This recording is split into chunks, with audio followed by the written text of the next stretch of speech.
Hi there, eToro. It is Monday the 18th of September, and that means it's time to take a look at what moved the markets last week. Now, how much action did we actually see in the markets? Well, if you look at eToro's snazzy new Pro charts, you can see that in the top chart, there wasn't a lot of movement within the SP500. That index dropped by minus 0.3%, and the NASDAQ100 dropped by roughly 0.9%. Not a lot of volatility in either direction, given the action that we've seen through the first half to 3/4 of this year. What about on the macro front? Well, last week had lots of very interesting data points. The focus most certainly would have been on the US's CPI numbers, consumer inflation, and these came in a touch higher than expected. Inflation truly is looking like it's going to be stickier than we'd been hoping for. The UK's GDP dropped by more than forecast. This was led by a very wet July, but also lots of strike action through the country. And to pile on the negative news, we also saw that retail sales came in stronger than expected. This means that the Fed is going to be worried that the consumer is going to be spending a lot of money driving inflation higher, and maybe they are. And the PPI number, this leading factor in terms of inflation, that is producer inflation, also came in higher than expected. So overall, the outlook with regards to inflation is not looking good in the US, as well as other places. The UK is not doing very good either. Something that I've been watching quite closely, and it is starting to make a bit of a stir in financial circles, is the fact that consumer credit within the US is probably going to start creating some challenges fairly soon. The US consumer had a lot of savings on hand in order to spend wherever they wanted to spend. And you can see that this peaked, the personal savings rate peaked around the middle of this year and has been rapidly declining. We can also see that the delinquency rate on consumer loans is starting to tick up. The consumer within the US and a lot of developed nations really is a large driver of the economy. And so if those people are running out of money to spend in the economy and they're starting to turn to credit, that's a signal of a slowdown that's coming, that's on the cards. This tells us that there is going to be a slowdown in consumer spending, but also the fact that consumers are now reaching into credit, taking out more credit cards or purchasing more on credit. This could mean that the delinquency rate ticks up even further. And if this isn't controlled quite strictly, it could create a waterfall of delinquencies. We already know that the mortgage rate within the US and other places is fairly high, and the interest rate on credit is also quite high. And so if people are overcommitting themselves in terms of the amount of credit that they take on, that burden could cascade through that economy. So we're seeing signs that we're due a pretty strong economic slowdown in the near term. However, at the same time, China continues to try and power up their economy. In most cases, they're having false starts. However, there are signs that some of the stimulus that they're pushing into their economy is starting to take hold. The reason that this is important is not just for investors that hold Chinese assets. It is also because China is such a large part of the world economy that them powering up, even if there is a slowdown elsewhere, will go some way to counteracting the drop in global GDP output. I also wanted to take some time today to talk about some stocks in my portfolio that are doing some interesting things. The first of these is a company called Prosus. Now, those of you that don't know, Prosus is a SoftBank type company headquartered in the Netherlands. They were originally the investment arm of a South African company, a company, in fact, that grew to be a media powerhouse through the whole of Africa eventually. Prosus is interesting for a number of reasons. One of those reasons is that they own a very large chunk of Tencent. They're one of the very first investors, and that's how they made a lot of their money. I think they own 30% of the company as of now. But they also own a hell of a lot of other companies around the world, not just in China. You can see Tencent's logo in there, but also in South America, in India, in many developing markets.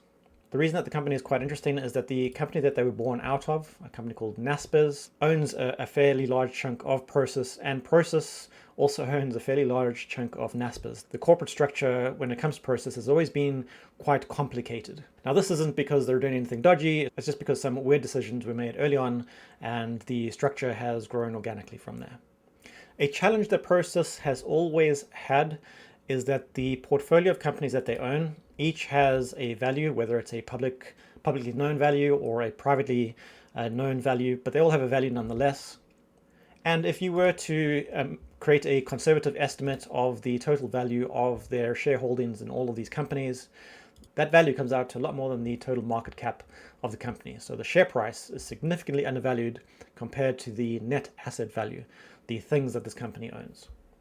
A large part of the reason that the share price trades at a discount, an enormous discount, to the holdings of the business is this very complicated shareholding structure. And so recently, the company has been trying to unwind that, both at a corporate level, the organization of the business, but also in terms of the shareholding structure.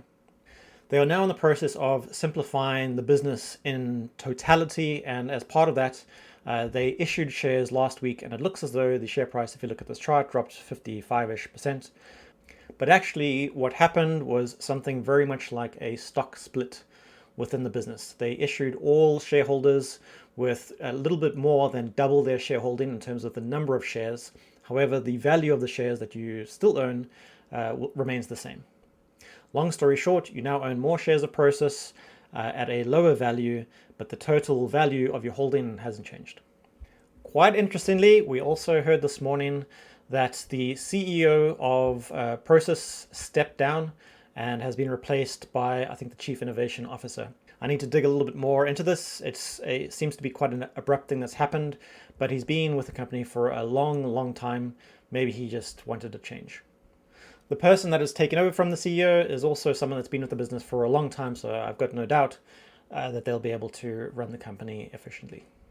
The second company that I wanted to talk about is the controversial Digital Turbines, which has been absolutely battered through this year. The share price fell quite sharply recently, and this was on news that the CEO, W.G. Stone, otherwise known as Bill Stone, sold $1.2 million worth of his holding within the business. Now, whenever a company has been through a tough period in terms of its share price, and one of the senior leaders sells off a chunk of the equity, the market gets incredibly spooked. However, on its own, this is not enough information to tell you what is going on. Who knows why Bill Stone might have needed this money? There's a famous quote about direct dealings that I really like, and it goes something along the lines of, there are many reasons to sell a stock, there is only one reason to buy it. And so we could speculate on the many reasons that Bill Stone might have wanted to sell these shares and get that money, but we will not know. What we do know is that even though William Stone sold these shares recently, he still holds quite a large chunk of the company. So if we look down here, he still owns 1.58% of the business, so I think he is the largest individual shareholder right now.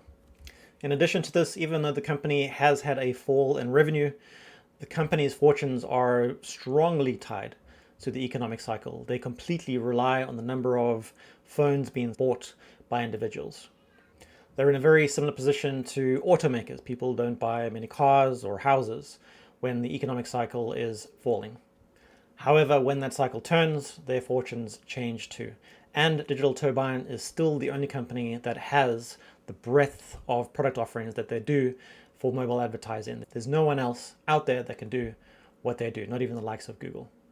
So what's going to be the focus for this week? Again, we have some very interesting data points hitting the wire. We've got the inflation data out of the EU and the UK on Tuesday and Wednesday, but by far the most highly anticipated piece of information will be the Federal Reserve's interest rate decision on Wednesday, together with the statement that they publish.